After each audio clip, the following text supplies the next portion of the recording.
செய்திகளை ஒளிபரப்ப உதவுபவர்கள் திருமதி சின்னப்பூ வின்சென்ட் குடும்பத்தினர். திரு சின்னப்பூ வின்சென்ட் இவரின் ஆண்மையிலை பாட்சிக்காக வேண்டி.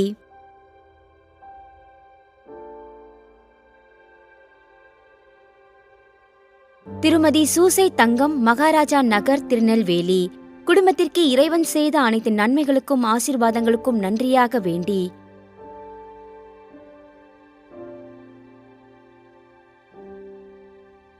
திருமதி சூசை தங்கம், மகாராஜா நகர், திருநெல்வேலி. திரு மரிய செல்வம் 2ஆம் ஆண்டு நினைவஞ்சலி இவரின் ஆன்ம இலைப்பாற்றிக்காக வேண்டி. தந்தை மகன் தூய ஆவியாரின் பெயராலே ஆமென். நம் ஆண்டவராகிய இயேசு கிறிஸ்துவின் அருளும் கடவுளின் அன்பும் தூய ஆவியாரின் நட்புறவும் உங்கள் அனைவரோடும் இருப்பதாக.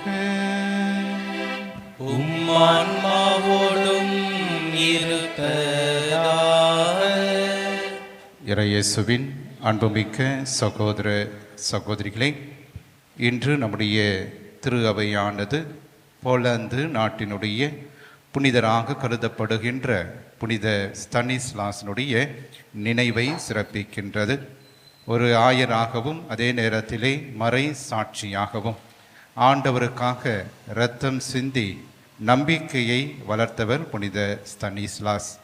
அவர் எவ்வாறாக கிறிஸ்துவுக்காக தன்னை முற்றிலுமாக ஒப்பு கொடுத்தாரோ அதுபோல நம்முடைய வாழ்விலே ஆண்டவருக்காக முற்றிலுமாக நம்மை நிறைவாக ஒப்பு கொடுக்க இத்திருப்பலியிலே நாம் வேண்டி மன்றாடுவோம்.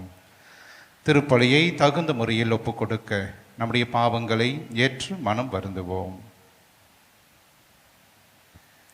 எல்லாம் வல்ல இறைவனிடமும் சகோதர சகோதரிகளே உங்களிடமும் நான் பாவியனை ஏற்றுக்கொள்கிறேன். ஏனெனில் என் சிந்தனையாலும் சொல்லாலும் செயலாலும் கடமையில் தவறியதாலும் பாவங்கள் பல செய்தேன். என் பாவமே என் பெரும் பாவமே. ஆகையால் எப்போதும் கன்னியான புனித மரியாவையும் வானதூதர் புனிதர் அனைவரையும் சகோதரர் சகோதரிகளே உங்களையும் நாம் இறைவனாகிய ஆண்டவரிடம் எனக்காக வேண்டிக் கொள்ள மன்றாடுகிறேன். எல்லாம் வல்ல இறைவன் நம் மீது இரக்கம் வைத்து நம் பாவங்களை மன்னித்து நம் நிலை வாழ்வுக்கு அழைத்து செல்வாராக. ஆமென். ஆண்டவரே இரக்கமாயிரும். கிறிஸ்துவே இரக்கமாயிரும்.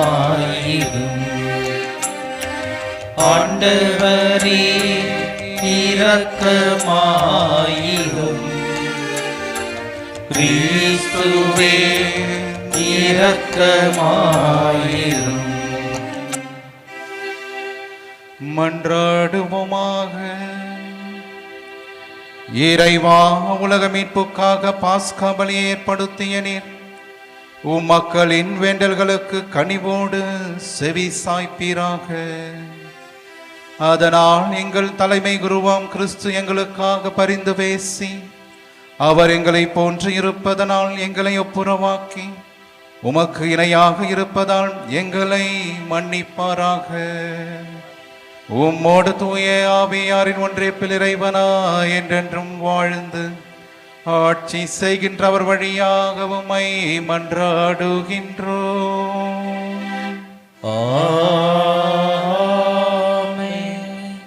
திருத்தூதர் பணிகள் நூலிலிருந்து வாசகம். அதிகாரம் 5, இறை வார்த்தைகள் 27 முதல் 33 முடிய.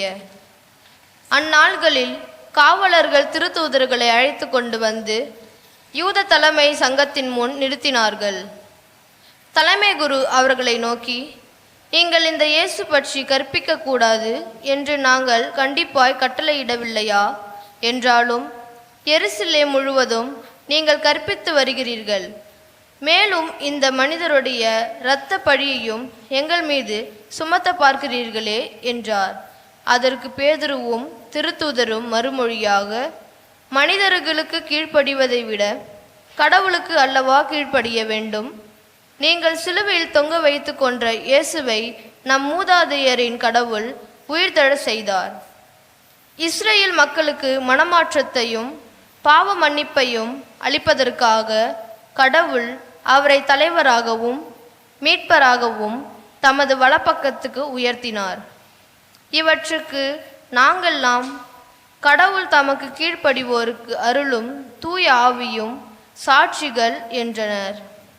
இவற்றை கேட்ட தலைமை சங்கத்தார் கொதித்தெழுந்து திருத்தூதர்களை கொல்ல திட்டமிட்டனர். ஆண்டவரின் அருள்வாக்கு. இறைவனுக்கு நன்றி. பதிலுரை பாடல். பல்லவி. ஏழை கூவி அழைத்தான், ஆண்டவர் அவனுக்கு செவி சாய்ந்தார். ஏழை கூவி அழைத்தான், ஆண்டவர் அவனுக்கு செவி சாய்த்தார். ஆண்டவரை நான் எக்காலமும் போற்றுவேன், அவரது புகழ் எப்பொழுதும் என் நாவில் ஒலிக்கும். ஆண்டவர் எத்துணை இனியவர் என்று சுவைத்து பாருங்கள், அவரிடம் அடைக்கலம் புகுவோர் பேறு பெற்றோர். பல்லவி.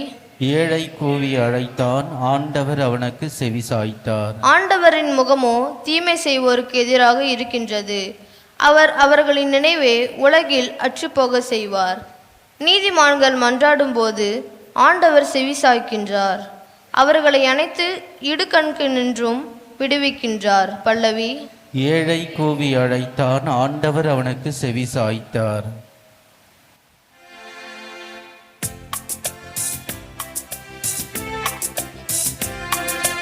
அல்லேலூயா, அல்லேலூயா, அல்லேலூயா, அல்லேலூயா, அல்லேலூயா, அல்லேலூயா, அல்லேலூயா, அல்லேலூயா.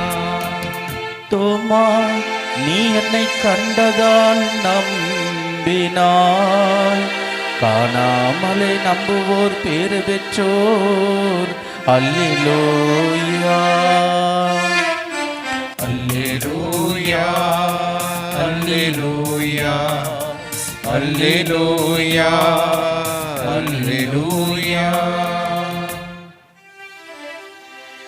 ஆண்டவர் உங்களோடு இருப்பாராக. உம்மாவோடும் இருப்பாராக. புனித யோவான் எழுதிய தூய நற்செய்தியிலிருந்து வாசகம். ஆண்டவரே, மாட்சி உமக்கே. அதிகாரம் 3. இறை திருவார்த்தைகள் 31 36 முடிய. இயேசு நிக்கதேமிடம் கூறியது, மேலிருந்து வருபவர் அனைவரையும் விட மேலானவர். மண் உலகிலிருந்து உண்டானவர் மண் உலகை சேர்ந்தவர். மண்ணுலகு சார்ந்தவை பற்றியே அவர் பேசுகிறார். விண்ணுலகிலிருந்து வருபவர் அனைவருக்கும் மேலானவர். தாம் கண்டதையும் கேட்டதையும் பற்றியே அவர் சான்று பகர்கின்றார். எனினும் அவர் தரும் சான்றை எவரும் ஏற்றுக்கொள்வதில்லை. அவர் தரும் சான்றை ஏற்றுக்கொள்பவர் கடவுள் உண்மையானவர் என்பதை உறுதிப்படுத்துகின்றார். கடவுளால் அனுப்ப பெற்றவர் கடவுளின் வார்த்தைகளை பேசுகிறார். கடவுள் அவருக்கு தம் ஆவிக்குரிய கொடைகளை அளவின்றி கொடுக்கிறார். தந்தை மகன் மேல் அன்பு கூர்ந்து அனைத்தையும் அவர் கையில் ஒப்படைத்துள்ளார். மகனிடம் நம்பிக்கை கொள்வோர் நிலை வாழ்வை பெறுவர். நம்பிக்கை கொள்ளாதோர் வாழ்வை காண மாட்டார். மாறாக கடவுளின் சினம் அவர்கள் மேல் வந்து சேரும். ஆண்டவரின் அருள் வாக்கு.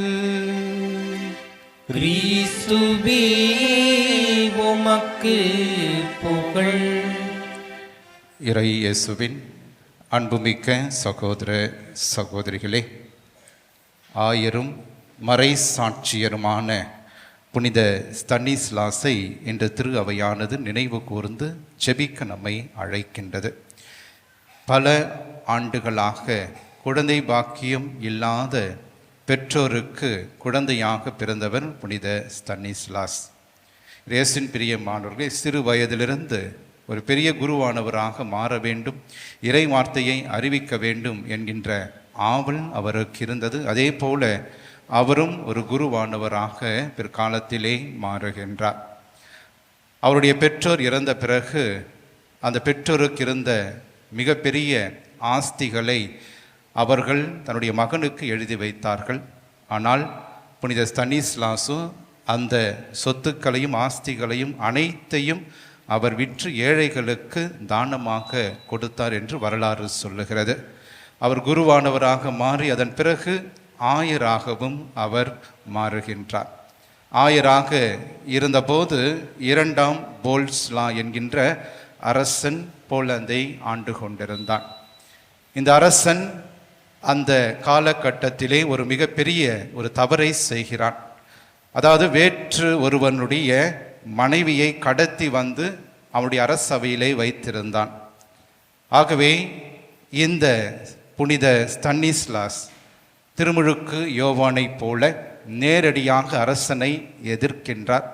அரசன் செய்த குற்றத்திற்காக மனமாற்றம் பெற வேண்டும் என்று அரசனிடம் அவர் விவாதிக்கின்றார். அரசன் கோபப்படுகின்றான். எப்படியாவது இவரை பழி வாங்க வேண்டும் என்று நினைக்கின்றான்.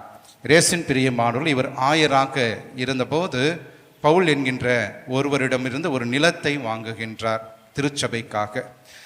அதன் பிறகு அந்த பவுல் அவரும் இறந்து விடுகிறார். இறந்த உடனே இந்த அரசன் என்ன செய்கின்றான் என்றால், அந்த இறந்தவனுடைய 3 மகன்களை அழைத்து அவர்களிடம் ஒரு சூழ்ச்சி பேசி, உங்கள் தந்தை உண்மையாகவே அந்த நிலத்தை அவருக்கு கொடுக்கவில்லை, ஆகவே ஆயர்தான் கவர்ந்து கொண்டார் என்று நீங்கள் அவர் மீது பழி போடுங்கள் என்று சொல்லி அனுப்புகின்றார். அதே போல் அந்த 3 மகன்களும் ஆயர் மீது பழி போடுகின்றார்கள், வழக்கு போடுகின்றார்கள். ஆகவே ஆயரும் அங்கே நீதிமன்றத்திற்கு அரசவைக்கு அழைக்கப்படுகின்றார்.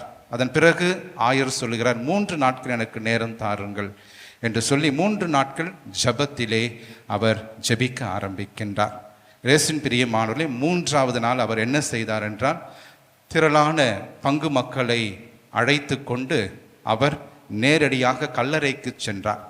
கல்லறைக்கு சென்று இறந்து போன அந்த பவுல் என்பவருடைய அந்த கல்லறை அருகே சென்று முழங்கால் படியிட்டு ஜெபித்து ஆண்டவர் இயேசுவிடம் அங்கே அவர் ஒரு விண்ணப்பத்தை வைக்கின்றார், இந்த மனிதனை இயேசுவே எழுப்பும் என்று. அதே போல மக்கள் முன்னிலையிலே அந்த மனிதன் கல்லறையிலிருந்து வெளியே எழுகின்றார். எழுந்து அந்த மனிதனை அந்த அரசவைக்கு கொண்டு வந்து அந்த பவுல் சொல்கிறார், நான் தான் மனப்பூர்வமாக இந்த நிலத்தை ஆயருக்கு கொடுத்தேன் என்று சொன்ன பிறகு அந்த ஆயர் மீண்டுமாக அந்த மனிதரை கல்லறைக்கு அழைத்து சென்று அவரும் கல்லறையிலே அங்கே அடக்கம் செய்யப்பட்டார் என்று ஒரு வரலாற்று கதையானது இந்த ஆயரை பற்றி சொல்லுகிறது. இப்படி மிக மோசமாக வஞ்சிக்கப்பட்ட அந்த ஆயர் இறுதியாக அந்த அரசன் இவரை கொலை செய்ய வேண்டும் என்று விரும்புகின்றார். கடைசியாக அவரை எங்கே கொன்றான் என்றால், அவர் திருப்பலியை ஆற்றிக்கொண்டிருந்த திருப்பலி மேசை அருகே அவர் திருப்பலி ஆற்றிக் கொண்டிருந்த பொழுது அரசனே அங்கே சென்று அவனுடைய வாளால் அந்த ஆயரை அந்த இடத்துல வெட்டி கொள்ளுகின்றான். அத்தகைய ஒரு ஆயராக கடைசி வரையிலும் உண்மையை மட்டுமே அறிவிக்கின்ற பணி என்னுடைய பணி என்று அவர் திருமுழுக்கு யோவானைப் போல வாழ்ந்தவர். ஆகவேதான் திருச்சபையானது முதலாக போலந்து நாட்டினுடைய புனித ஸ்தனிஸ்லாஸ் என்று ஏற்றுக்கொண்டு அழைக்கின்றது. ஆக இயேசுவின் பிரியமானவர்களே, விண்ணகம் எங்கேயோ இல்லை, மாறாக இந்த விண்ணகமானது மண்ணகத்திலே நம் மத்தியில் இருக்கிறது. எப்போதெல்லாம் நம்முடைய வாழ்க்கையிலே நாம் விண்ணக பண்புகளை கொண்டு இவ்வுலகத்திலே வாழ்கின்றோமோ, இறை வார்த்தையை ஏற்றுக்கொண்டு வாழ நினைக்கின்றோமோ, அப்போதெல்லாம் அந்த விண்ணகமானது இந்த மண்ணகத்திலே இருக்கின்றது. ஆகவேதான் ஆண்டவராகிய இயேசு கிறிஸ்து அவர் விண்ணகம் சார்ந்தவராக இருந்தாலும் இம்மண்ணகத்திலே அவர் தன் தந்தை தனக்கு கொடுத்த அலுவலையும் தன்னுடைய தந்தை எதையெல்லாம் இம்மக்களுக்கு கற்பிக்க வேண்டும் என்று நினைத்தோரோ அதனை மட்டுமே ஆண்டவர் இயேசு அறிவித்தார். அந்த நிலை வாழ்வுக்கு அனைவரையும் தயாராக்கினார் என்பதை நாம் புரிந்து கொள்ள வேண்டும். அமெரிக்காவில் இருக்கின்ற கென்டுக்கி என்கின்ற ஒரு இடத்திலே மிக பிரபலமாக இருக்கின்றவர் அந்த புற்றுநோய் நிபுணராக இருக்கின்ற டாக்டர் ஜெஃப்ரி என்பவர். அவருடைய வாழ்க்கையிலே அவர் சொல்லுகிறார், இறக்கின்ற தருவாயிலே கேன்சர் நோயாளிகளோடு நான் போராடி கொண்டிருக்கிறேன். ஆனால் என்னுடைய வாழ்க்கையில் இறுதியாக கடவுள் எனக்கு ஒரு மிக அற்புதமான ஒன்றை கற்றுக் கொடுத்திருக்கிறார். அதாவது ஏறக்குறைய 5000ற்கு மேலாக இறக்கின்ற தருவாயில இறந்து போகின்றவர்கள் மத்தியிலே அவர்களோடு நான் இருந்திருக்கிறேன். ஆனால் அந்த மக்கள் அனைவரும் இறந்த பிறகு ஒன்றை நான் புரிந்து கொண்டேன், அவர்கள் சாகவில்லை. ஆகவே அவர்கள் மகிழ்ச்சியான ஒரு வாழ்க்கையை நோக்கி பயணிக்கின்றார்கள். ஆகவே அவர்கள் விண்ணகத்தை நோக்கி பயணிக்கின்றார்கள். ஆகவே நிலை வாழ்வு ஒன்று உண்டு.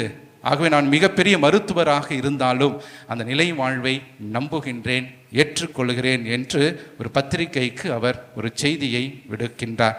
இயேசுவின் பிரியமானவர்கள், இன்றைய நற்செய்தியிலே ஆண்டவராகிய இயேசு கிறிஸ்து நிக்கதேமிடம் அதை தான் சொல்லுகிறார், நான் மேலிருந்து வந்தவர். ஆகவே விண்ணகம் எப்படிப்பட்டது என்பது எனக்கு மட்டும்தான் தெரியும். நான் நேரடியாக கண்கூடாக தந்தையோடு வாழ்ந்த அந்த விண்ணகத்தை அறிவிக்க, அந்த அனுபவத்தை அறிவிக்க இவ்வுலகத்திற்கு நான் வந்திருக்கின்றேன் என்று சொல்லுகிறார். இயேசுவின் பிரியமானவர்களே, திருச்சபையினுடைய பல புனிதர்கள் அவர்கள் தங்களுடைய கனவிலும் அதே நேரத்திலே எக்ஸ்டசி என்று சொல்லுவார்கள், அந்த நேரங்களிலே அவர்கள் விண்ணகத்தை பார்த்ததாக சொல்லுகிறார்கள். மிக முக்கியமாக நம் அனைவருக்கும் தெரியும் புனித யோவான் திருவெளிப்பாட்டிலே மிக அற்புதமாக அவர் இந்த வார்த்தைகளை சொல்லுகிறார், நான் விண்ணகத்தை கண்டேன். ஆகவே இந்த விண்ணகம் எப்படிப்பட்டதாக இருக்கிறது என்று சொல்லுகின்ற பொழுது அந்த விண்ணகம் விண்ணக எருசலேமாக இருக்கிறது என்று அவர் சொல்லுகிறார். புனித தொன் போஸ்கோ தன்னுடைய வாழ்க்கையிலே அவரும் விண்ணகத்தை காட்சியாக கண்டவர். ஆகவே அவர் சொல்லுகிறார், இந்த விண்ணகம் எப்படி இருந்தது என்றால் ஒரு மிக பிரமிப்பான அழகோடு இருந்தது என்பதை நான் பார்த்திருக்கிறேன். அதே நேரத்தில் விண்ணக தூதர்களினுடைய இசை சொல்ல முடியாத மகிழ்ச்சியை எனக்கு அந்த நேரத்திலே தந்தது என்று சொல்லுகிறார். புனித ஃபௌஸ்டீனா இரக்கத்தின் ஆண்டவருடைய புனிதை அவரும் இந்த விண்ணகத்தை காட்சி மூலமாக காணுகிறார். அவர் சொல்லுகிறார், உண்மையான மகிழ்ச்சி நிறைவு அந்த விண்ணகம் என்கின்றார். ஆகவே அந்த விண்ணகத்தை நோக்கி நாம் செல்ல இருக்கின்றோம். ஆகவே அந்த விண்ணகம் நமக்கு கொடையாக இருக்கிறது. அதற்காக எவ்வளவு துன்பங்களை வேண்டுமானாலும் இந்த உலகத்திலே, இந்த மண் உலகத்திலே நாம் ஏற்றுக்கொள்ள வேண்டும். ஏனென்றால் நமக்கென்று ஒரு நிலை வாழ்வு இருக்கிறது. ஆண்டவராக இயேசு கிறிஸ்து அங்கே நமக்காக இருக்கின்றார். அந்த உன்னதமான அந்த ஒரு ஆற்றலோடு அந்த விண்ணகத்தை நோக்கி நாம் பயணிக்க அழைக்கப்படுகின்றோம். இயேசுவின் பிரியமானவர்களே, ஆண்டவராகிய இயேசு கிறிஸ்து எத்தகைய பார்வையை இந்த விண்ணகத்தின் மீது அவர் வைத்திருந்தார், அவர் எவ்வாறாக அந்த விண்ணகத்தை பார்த்தார் என்றும் நாம் புரிந்து கொள்ள அழைக்கப்படுகின்றோம். ஆகவே ஆண்டவராக இயேசு கிறிஸ்து இந்த விண்ணகத்தை தந்தை கடவுளினுடைய பிரசன்னமாக பார்க்கின்றார். ஆகவேதான் 5000 பேருக்கு உணவு கொடுக்கின்ற பொழுது ஆண்டவராக இயேசு கிறிஸ்து அவர் வான் நோக்கி உயர்த்தி ஜெபித்த பிறகுதான் எல்லாருக்கும் கொடுத்தார். ஆகவே விண்ணகம் என்பது தந்தையினுடைய இருப்பிடம் என்பதை நமக்கு அவர் கற்றுத்தருகிறார். அதற்கு அடுத்ததாக இந்த விண்ணகம் எதை குறிக்கிறது என்று இயேசு கிறிஸ்து நமக்கு தெளிவாக சொல்கிறார். நிலை வாழ்வினுடைய அங்கீகாரம் அந்த விண்ணகம்தான். ஆகவே நிலை வாழ்வு என்று ஆண்டவராக இயேசு கிறிஸ்து பலமுறை நமக்கு கற்றுக் கொடுத்தார் என்றால் அந்த நிலை வாழ்வு எங்கு உள்ளது, அந்த நிலை வாழ்வை நான் எப்போது பெற்றுக்கொள்வேன் என்றால் அது விண்ணகத்திலே நாம் பெற்றுக்கொள்கிறோம் என்று சொல்லுகிறார். அது மட்டுமல்ல, துன்புறுவோரின் மகிழ்ச்சி விண்ணகம்தான். ஆகவேதான் ஆண்டவராக இயேசு கிறிஸ்து பணக்காரன் லாசர் உவமையிலே மிக அற்புதமாக சொல்கிறார். லாசர் துன்புற்றான், இப்போது மகிழ்ச்சியாக விண்ணகத்தில் இருக்கின்றான். ஆகவே துன்புறுவோருக்கு மகிழ்ச்சி விண்ணகம் என்பதை ஆண்டவருடைய பார்வையின் மூலமாக நாம் ஏற்றுக்கொள்கிறோம். அதே நேரத்திலே மனம் மாறுகிறவர்களுடைய ஒரு சக்தியாக, ஒரு இடமாக இருப்பதும் விண்ணகமாக இருக்கிறது. ஆகவேதான் நல்ல கல்வன் இறுதியாக ஆண்டவரிடம் தன்னுடைய பாவங்களுக்காக மன்னிப்பை வேண்டுகின்ற பொழுது ஆண்டவர் சொன்ன வார்த்தை இதுதான், இன்றே நீ என்னோடு வான் வீட்டில் இருப்பாய். ஆக இயேசுவின் பிரியமான, இன்று என்னுடைய மனநிலை எவ்வாறாக இருக்கிறது?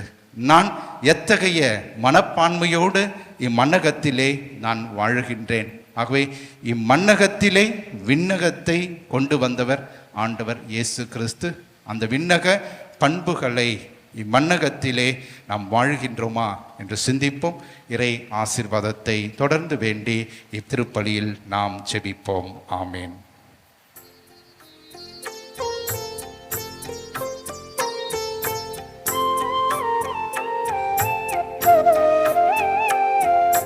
காணிக்கை பொருட்களை இறைவா இம் கரங்களில் ஏந்திவும் பீடம் வந்தோ. காணிக்கை பொருட்களை இறைவா இம் கரங்களில் ஏந்திவும் பீடம் வந்தோ. எங்களின் இதய தோட்டத்திலே எழில் மலர் காய்கனி நிறைந்ததையா. எங்களின் இதய தோட்டத்திலே எழில் மலர் காய்கனி நிறைந்ததையா. பொங்கிடும் மகிழ்வுடன் பறித்து வந்து, பொங்கிடும் மகிழ்வுடன் பறித்து வந்து பொன்னொளி பீடத்தில் குவித்து வைத்தோம். சகோதர சகோதரிகளே, என்னுடையதும் உங்களுடையதுமான இப்பலி எல்லாம் இறைவனுக்கு ஏற்றதாகும்படி மன்றாடுவோம். ஆண்டவர் தமது பெயரின் புகழ்ச்சிக்காகவும் ஆட்சிக்காகவும் நமது நன்மைக்காகவும் புனித திரு அவை அனைத்து நலனுக்காகவும் நமது கையிலிருந்து இப்பலியை ஏற்றுக்கொள்வாராக. ஆண்டவரை, இப்பலியின் காணிக்கைகளோடு எங்கள் வேண்டுதல்கள் உமை நோக்கி எழுவனவாக. இவ்வாறு நாங்கள் உமது மேன்மையால் தூய்மையாக்கப்பட்டு உமது பேரிரக்கத்தின் அருளடையாளங்களை பெற்றுக்கொள்ள தகுதி பெறுவோமாக. எங்கள் ஆண்டவராகிய கிறிஸ்து வழியாக உம்மை மன்றாடுகின்றோம். ஆண்டவர் உங்களோடு இருப்பாராக. ஆன்மாவோடும் இருப்பாராக. இதயங்களை மேலே எழுப்புங்கள். ஆண்டவரிடம் எழுப்பியுள்ளோம். நாம் இறைவனாகி ஆண்டவருக்கு நன்றி கூறுவோம். அது தகுதியும் நீதியும் ஆனது. ஆண்டவரே, எக்காலத்திலும் உம்மை புகழ்ந்துரைப்பதும் எல்லாவற்றுக்கும் மேலாக எங்கள் பாஸ்காவாகிய கிறிஸ்து பலியான இக்காலத்திலே உம்மை இன்னும் மிகுதியாக வாழ்த்தி போற்றுவதும் மெய்யாகவே தகுதியும் நீதியுமாகும். எங்கள் கடமையும் மீட்புக்குரிய செயலுமாகும். கிறிஸ்து வழியாகவே ஒளியின் மக்கள் நிலை வாழ்வில் நுழைகின்றனர். விண்ணரசின் கதவுகள் நம்பிக்கையாளருக்கு திறந்து விடப்படுகின்றன. ஏனெனில் சாவுக்குரிய எங்கள் வாழ்வும் அவரது சாவால் மீட்படைந்து அவரது உயிர்ப்பிலே அனைவரது வாழ்வும் உயிர்த்தெழலாயிற்று. ஆகவே பாஸ்கா மகிழ்ச்சி பொங்க அனைத்துலகின் மாந்தர் அனைவரும் மக்களிக்கின்றனர். அவ்வாறே ஆற்றல் மிக்கோரும் அதிகாரம் கொண்ட தூதர்களும் உமது மாட்சிமையை புகழ்ந்து முடிவின்றி சொல்வதாவது: தூயவர் தூயவர் தூயவர், வான்படைகளில் கடவுளாம் ஆண்டவர். விண்ணகமும் மண்ணகமும் உமது ஆட்சியால் நிறைந்துள்ளன. உன்னதங்களிலே ஓசன்னா. ஆண்டவர் பெயரால் வருகிறவர் ஆட்சி பெற்றவர். உன்னதங்களிலே ஓசன்னா. ஆண்டவரே, நீர்மையாகவே தூயவர், தூய்மை அனைத்திற்கும் ஊற்று. ஆகவே உம்முடைய ஆவியை பொழிந்து இக்காணிக்கைகளை தூய்மைப்படுத்த உம்மை வேண்டுகின்றோம். இவ்வாறு எங்கள் ஆண்டவர் இயேசு கிறிஸ்துவின் உடலும் இரத்தமுமாக எங்களுக்கு இவை மாறுவனவாக. அவர் பாடுபட உளம் கனிந்து தம்மை கையளித்த போது அப்பத்தை எடுத்து நன்றி செலுத்தி அதை பிட்டு தம் சீடர்களுக்கு அளித்து கூறியதாவது: அனைவரும் இதிலிருந்து பெற்று உண்ணுங்கள், ஏனெனில் இது உங்களுக்காக கையளிக்கப்படும் என் உடல்.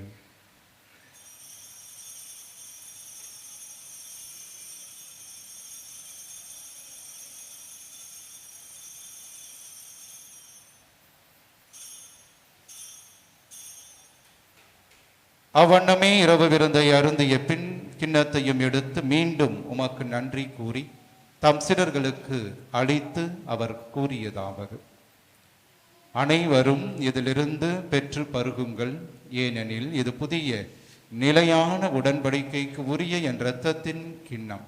இது பாவ மன்னிப்புக்கென்று உங்களுக்காகவும் பலருக்காகவும் சிந்தப்படும். இதை என் நினைவாக செய்யுங்கள்.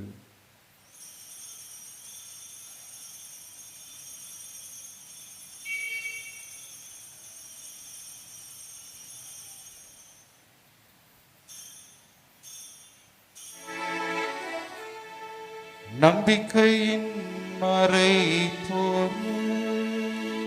ஆண்டவரே, நீர் வருமளவும் உமது இறப்பினை அறிக்கையிடுகின்றோ,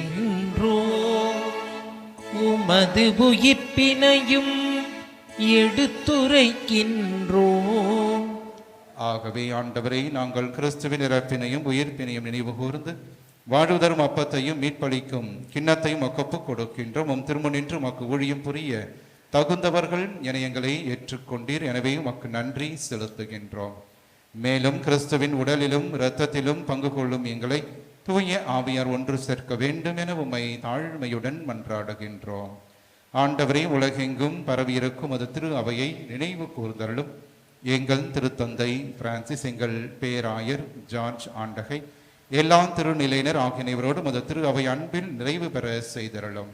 உயிர் தெழுமெது நோக்குடன் துயில் கொள்ளும் எங்கள் சகோதர சகோதரிகளையும் இறந்தோர் அனைவரையும் இரக்கத்தோர் நினைவு கூர்ந்து மது திருமுக ஒளியினுள் ஏற்றருளும். எங்கள் அனைவர் மீதும் இரக்கமாயிரும்.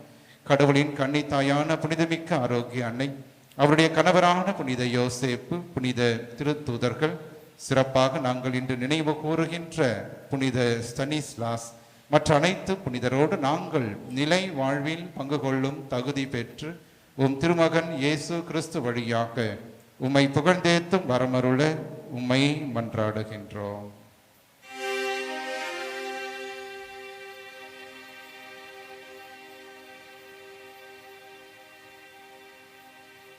இவர் வழியாக இவரோடு இவரில் எல்லாம் வல்ல இறைவனாகிய தந்தையே, தூய ஆவியாரின் ஒன்றிப்பில் எல்லா புகழும் ஆட்சியும் என்றென்றும் உமக்கு உரியதே.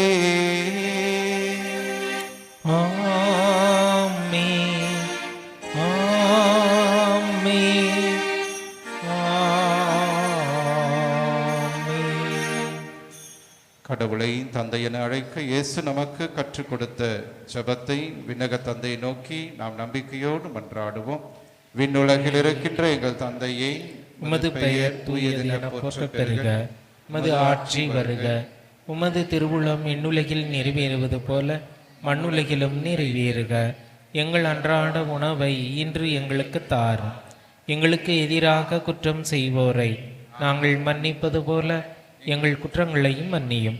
எங்களை சோதனைக்கு உட்படுத்தாதேயும், தீமையிலிருந்து எங்களை விடுவித்திரளும். ஆண்டவரே, தீமை அனைத்திலிருந்தும் எங்களை விடுவித்து எங்கள் வாழ்நாளில் அமைதியை கனிவோடருளும் மன்றாடுகின்றோம். உமது இரக்கத்தின் உதவியால் நாங்கள் பாவத்திலிருந்து எப்போதும் விடுதலை பெற்று யாதொரு கலக்கமும் இன்றி நலமாய் இருப்போமாக. நாங்கள் எதிர்நோக்கி இருக்கும் பேரின்பத்துக்காகவும் எம் மீட்பராகிய இயேசு கிறிஸ்துவின் வருகைக்காகவும் காத்திருக்கின்றோம். ஏனெனில் ஆட்சியும் வல்லமையும் ஆட்சியும் என்றென்றும் உமதே. ஆண்டவரே இயேசு கிறிஸ்துவே, அமைதியை உங்களுக்கு விட்டு செல்கிறேன், என் அமைதியை உங்களுக்கு அளிக்கின்றேன் என்றும் திருத்தூதர்களுக்கு மொழிந்தீரே. எங்கள் பாவங்களை பாராமல் மத திரு அவையின் நம்பிக்கையை கண்ணோக்கி மத திருவுளத்திற்கேற்பதற்கு அமைதியும் ஒற்றுமையும் அளித்தருள்வீராக. என்றென்றும் வாழ்ந்து ஆட்சி செய்கின்றவர் நீரே. ஆமென். ஆண்டவருடைய அமைதி என்றும் உங்களோடு இருப்பதாக, மான்மாவுடன் இருப்பதாக. ஒருவருக்கு ஒருவர் ஆண்டவர் தருகின்ற அமைதியை நாம் பகிர்ந்து கொள்வோம். உலகின் பாவங்களை போக்கும் இறைவனின் செம்மறியே, எங்கள் மேல் இரக்கமாயிரும். உலகின் பாவங்களை போக்கும் இறைவனின் செம்மறியே, எங்கள் மேல் இரக்கமாயிரும். உலகின் பாவங்களை போக்கும் இறைவனின் செம்மறியே, எங்களுக்கு அமைதியை அளித்தருளும்.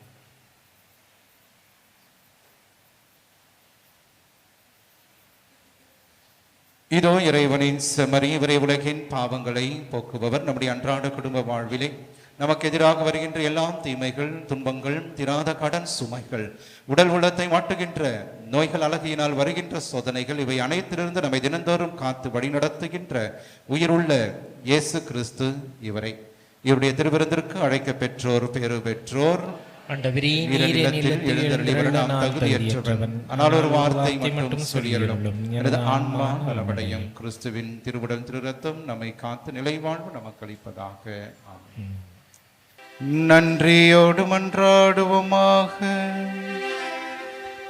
என்றென்றும் உள்ள எல்லாம் உள்ள இறைவா, கிறிஸ்துவின் உயிர்ப்பினால் நிலை வாழ்வுக்கு எங்களை புதுப்பித்தீர். பாஸ்காருள் அடையாளத்தின் கனிகளை எங்களில் பெருகச் செய்து எங்கள் உள்ளங்களில் மீட்பளிக்கும் உணவின் ஆற்றலை ஒழிந்தருள்வீராக. எங்கள் ஆண்டவராகிய கிறிஸ்து வழியாக உம்மை மன்றாடுகின்றோம்.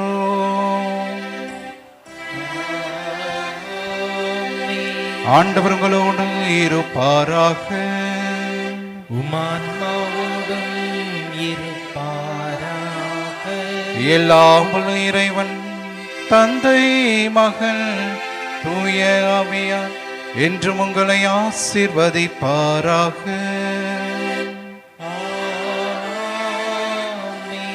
சென்று வாருங்கள், திருப்பலி நிறைவேறிற்று. அல்லேலூயா அல்லேலூயா அல்லேலூயா.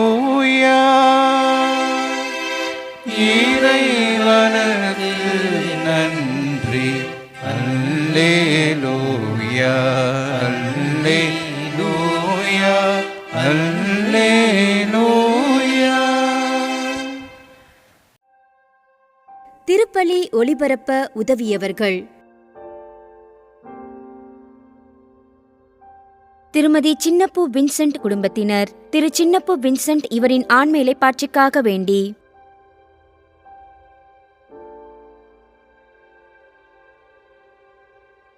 திருமதி சூசை தங்கம், மகாராஜா நகர், திருநெல்வேலி குடும்பத்திற்கு இறைவன் செய்த அனைத்து நன்மைகளுக்கும் ஆசீர்வாதங்களுக்கும் நன்றியாக வேண்டி,